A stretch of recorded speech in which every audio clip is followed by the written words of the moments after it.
असांजे मन जा करार सारा कसम खुदा जो लुटे खणी में। हा, असांजे मन जा करार सारा कसम खुदा जो लुटे खणी में। ऐं साईं मुंहिंजा लाड़ जी साहिली पटी शहर मीरपुर साकरियो ॻोठ फ़क़ीर मोहम्मद रजेरो खां शाइर दोस्त ऐं सुठो कलमकार भा हसीब रजेरे जो ही दर्द भरियो ख़त, जंहिंखे अॼोके बज़म में अवल जाइ ॾिजे थी त वरसे वतन ॼायूं सहरा 70 जन, गोलाड़ा ऐं गुगरियूं ओछण अबाणनि, वेढ़िया घुमन विलहे झांगी मंझ झंगनि, मूंखे मारूड़नि सुञ गड़ाई सेज में। साजन साईं घणनि ॾींहंनि जी दूरी खां पोइ हिकु दफ़ो वरी बि दर्दनि खां फ़ुर्सत वठी कलम खे आङुरियुनि सां लाऊं लहिराईंदे लफ़्ज़नि जी दावत कई अथमि, उमीद आहे त तूं ज़रूरु पढ़ंदे।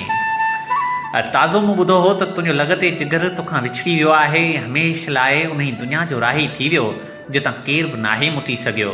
लतीफ़ चवाणी त घोड़नि ऐं घोटनि जीअण थोरा ॾींहड़ा, जुदायूं विछोड़ा, कारियुनि रातियुनि में अकेलो वेही रुअण हूअं बि मुक़दर जो हिसो बणिजी विया आहिनि। ऐं साजन जानी हिमत जा संदरा ॿधी जीअण जी उमीद नाहे पली। महबूब जा ॾिनल घाव कंहिं कुराड़ी जे पलांद ते ॿधल सोपारीनि जीअं ज़माने खां लिकाए दर दर मोहबतुनि जूं सदाऊं हणी साहन सां वफ़ाउनि जा वचन वाइदा पारींदा पिया अचूं।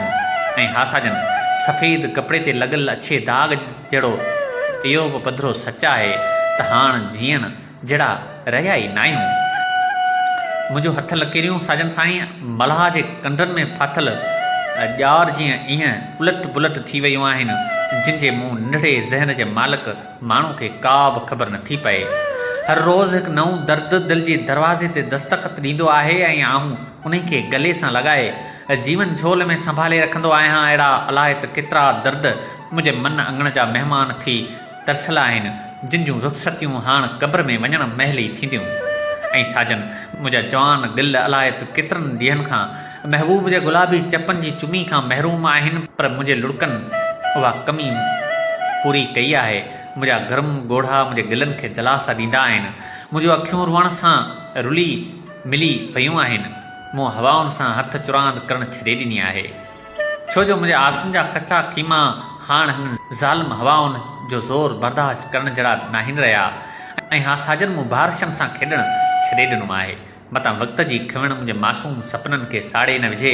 मुंहिंजे ज़ख़्मनि जूं कड़ियूं अञा बि मस छुटंदियूं आहिनि त मुंहिंजा पंहिंजा उन्हनि खे महणनि जे रोंडनि सां वरी बि रतो रत करे छॾींदा आहिनि।